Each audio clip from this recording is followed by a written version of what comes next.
തൊഴിലാളികളുടെ ആവേശം വാനോളമുയർത്തി CI2 Vazhoor area കമ്മിറ്റിയുടെ മെയ്ദിൻ റാലി പൊൻങ്ങൂത്ത് വർണ്ണാഭമായി നടന്നു.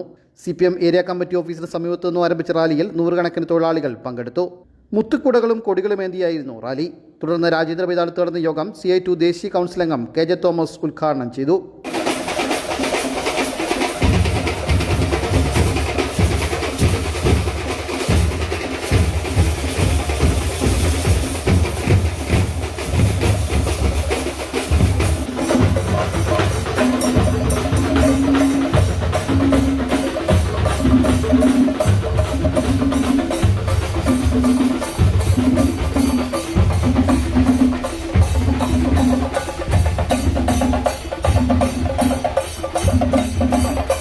CI2 Vazhoor area president VP Reji അധ്യക്ഷനായിരുന്നു. CPM ജില്ലാ കമ്മിറ്റി അംഗം Girish S Nair, CPM Vazhoor area secretary VG Lal, ജില്ലാ കമ്മിറ്റി അംഗം B സുരേഷ് കുമാർ, CI2 ജില്ലാ joint secretary D Baiju, Vazhoor block panchayat president advocate Jaya Sreedhar, Cherukkada ഗ്രാമപഞ്ചായത്ത് പ്രസിഡന്റ് TN ഗിരീഷ് കുമാർ എന്നിവർ സംസാരിച്ചു. Team reporters Kanjirappally.